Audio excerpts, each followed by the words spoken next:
Assalamualaikum and a very good morning to Sesafro and viewers. Today, our group analytic group will present on TMB issue. Okay, so today I will present about background, company history and overview. As we know, TMB is the electric utility and provider in Malaysia. So TMB was first established in 1 September 1949 with the name Central Electricity Board with only 3 major projects. The next one is in 22nd June 1965, the name was changed into the National Electricity Board, where the supplying area has grown all over Peninsula of Malaysia. And in May 1988, privatization policy has been introduced and led into Tenaga Nasional Berhad TNB in 1 September 1990 as a private fully owned government company. So the next one is, this is a sum of achievement that have been received by TNB within national and international level. Next is organizational structure.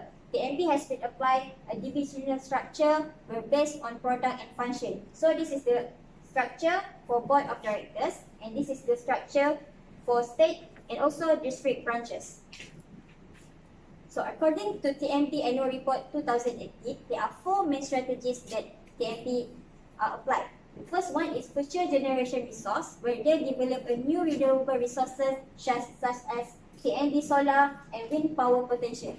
The second strategy is grid of the future, where they are upgrading existing infrastructure into a smart network. The third strategy is winning the customer, where they introduce a new product and services such as smart meter and My Green Premium scheme. They also keep in touch with customer by their kedai tenaga outlet, hairline, My TNB and mobile apps. The last strategy is future-proof regulation, where they design a sustainable regulatory landscape with their key stakeholders. So the next one is business culture. There are 4 business culture that TNB are adopting. The first one is integrity, where all the employees must adhere to all set of regulation in TNB policies such as TNB Code of Ethics, TNB Code of Corporate Governance, and TNB Whistleblowing Information System. The next one is business excellence. All employees must conduct business in a timely and effective manner. The third culture is customer focus. They aim for a higher customer satisfaction. And the last one is caring that assists their employees to develop their potential by their training and development program, which is TNB Integrated Learning Solution (ICS). I will present about the product of TNB, which is the first one is generation division. Generation division is to maintain TNB portfolio of power generating asset, which is comprising of thermal generation and also hydro generation scheme. And the second division is grid division. Grid division is to manage and operate transmission network of TNB and interconnected to Thailand and Singapore. The last division is distribution division that comprised with network operation and retail operation. Network operation is to construct, operate and perform repair and maintenance, while retail operation is to operate a network or aerial office to purchase electricity from embedded generators. Next is opportunity and threat. For the opportunities, the first is wind power generation, which is Malaysia experience low wind speeds and harnessing wind is much cheaper. And second is new source of power generation. New source of power generation is using power from hydroelectric and thermal plant to convey with water to produce necessary force to spin turbine that link to electric generator. And the next one is threat. The first is changing dynamic of energy sources.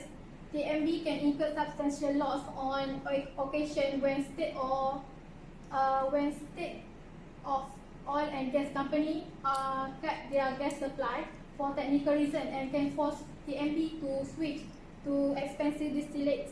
And next is rising cost of production. Although Malaysia has the lowest tariff in the region, TNB also can face challenging due to the escalating cost of fuel. Next is product life cycle. For the first one is maturity phase. As we know, TNB has been established 69 years ago, and from the domestic point of view, TNB is also venturing into adjacent business to the energy industry in the local market. And in the international point of view, TMB has been able to expand the international footprint, establish their name into countries such as UK and Saudi Arabia. Next is growth phase. TMB is dedicated to care for the environment, so they established TMB Renewable Energy to spearhead and accelerate its renewable energy in Malaysia. Okay, for TNB, we are going to see how large is the industry, is it growing or shrinking, is it mature or infancy. TNB is an electric industry, it's a large industry. Why I am saying like that is because it serves almost 9.65 of consumers in all over Malaysia. It's listed in Bursa Malaysia, it's the largest electricity utility in Malaysia and ASEAN. So, is it growing or shrinking? We can see that the growth is to increase the proportion of the total generation capacity from 2 to 20%. So, from here we can say that it is growing. Is it mature or is it infancy? Okay, it is mature because it has an international footnote. Example, it has an international footprint at UK, Turkey, Kuwait, Saudi Arabia, Pakistan, India, and Indonesia. How profitable is the industry? TNB is very profitable. As you can see, the unit demand growth is 2.6%. The net profit attributable is 3,723.7 million, and the average gold price in USD is 95.9. As you can see, the return on asset also rise to 3.2%.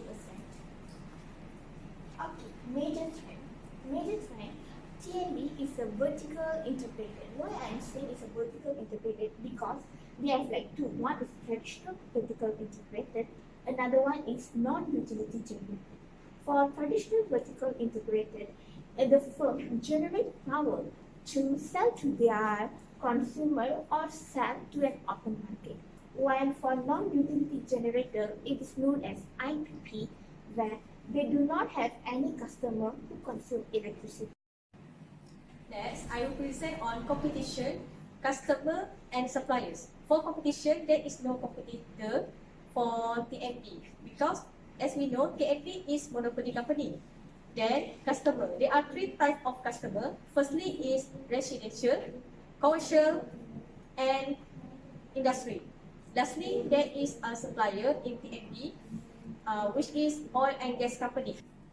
Then for my part, I will present on the barrier to entry.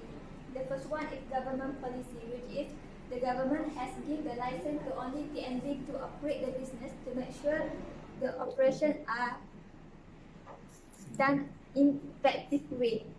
This is because if we have two or more suppliers in electricity, then we will have a difficulty in the management to direct the cable to each household. The second one is high startup capital, which is for the new company to enter the business or the market, they have to invest a lot of money by building the power plant with high necessity of megawatt. Next is the challenge, which is the TNB are urged to follow the trend on the environmental friendly, and they have introduced smart meter and power solar system. This is because people nowadays they have started to realize the importance of the environment. So they are urged by the people to act in a more friendly manner, then environmental friendly manner. Then the second one is to reduce the impact of natural disaster on the power system and apply immediate recovery actions. Malaysia, we are expecting flood season every year, so it's a challenge for the TNB to make sure that they can come up to their functions every year after the flood. Protagonist is someone who plays an important role to develop a story and always supporting the moral code. For our case study, we choose Amir Amza Ansar as the protagonist of Tenaga Nasional Berhad.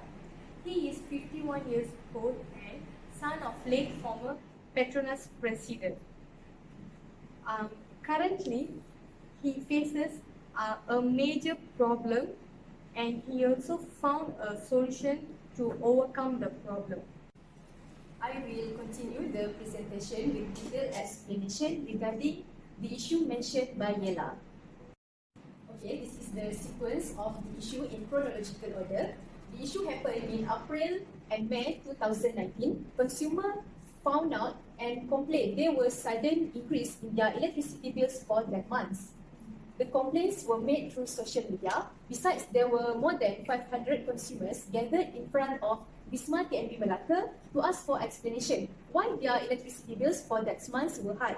Other than that, there were a person that claimed himself as one of TNB staff and made a posting entitled Catatan Staff TNB. In this posting, TNB was said to receive instructions from the government to increase the electricity tariffs by 30%, and this message went viral on social media. The writer also said that this increase in high electricity bills were made without consumers' knowledge, and it was made to cover the payments for retirees. So this fake news bring angers to the consumers as they felt cheated. However, the NB issued a statement to deny this false claim, and the NB also advised their consumers to ignore and do not share this message on social media. Then there was a press conference by Minister of Energy, Science, Technology, Environment and Climate Change, MESTEC, on 28 May 2019 to discuss about the complaints received from the consumers. According to the Minister of MESTEC, YB Yobiyin, they received more than 300 complaints from consumers about these matters. So she ordered Suruhanjaya Tenaga to investigate these matters, either it was the TNB's fault or not. Under Section 9C of Electricity Supply Act 1990, if TNB was found non-compliant with the Standard Performance and Consumer Service, a legal action could be taken against TNB.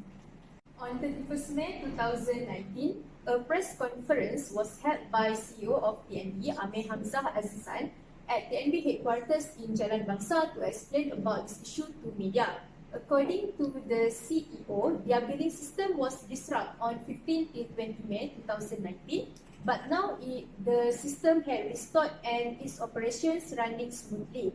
The consumers that affected with these matters also were urged to immediately come to any kedai tenaga or call the TNB care line for further investigation. To handle this issue, a special task force was formed, led by TNB Retail Chief IR Megat Jalaluddin Megat Hassan, to monitor and review all reports and complaints received.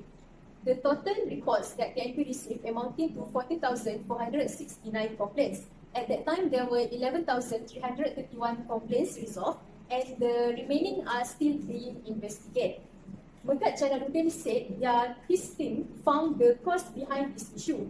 First, billing system disruption. As mentioned by CEO of TNB in his press conference, their billing system disrupted on 15 till 20 May 2019. Due to this, there were consumers that received their bills above the period of 30 to 31 days. Second, it happened because of the new meter conversion. The situation that happened in Melaka because TNB installed a new project named Smart Meter. This meter enabled the users to monitor their bills through My TNB apps, but at the same time, it affects the consumers due to this new meter conversion because the new meter is more accurate. TNB came out with a decision to handle this issue. For those consumers that affect with this meter, they were advised to bring their own bills to Kedai Tenaga for detailed review, and TNB also assured if they were overcharged, the excess payments will be credited to the consumer's next month bill. Regarding the investigation that MESTEC ordered Suruhanjaya Tenaga to do, the result of initial investigation found out that TNB failed to meet the requirement of Section 9C under Electricity Supply Act 1990. According to this act, TNB must supply the electricity that meet the consumer's requirements. The negligence from TNB in managing their technical error caused the consumers to highly charge in their electricity bills. In other words, this matter burdens the consumers as it failed to meet the consumers' requirements. The minister shared there are two options to deal with this violation, either court action or penalty, and the penalty is much easier. The total amount of penalty will be revealed after Suruhanjaya Tenaga submit the list of violation committed by TNB. The latest update about this legal action was on 23rd July 2019. The investigation paper was complete 2 weeks after this issue, and now it has been sent to Jabatan Peguam Negara for feedback. As a conclusion, the high electricity bill issues among consumers and TNB had been settled, but the legal action against TNB is still in progress.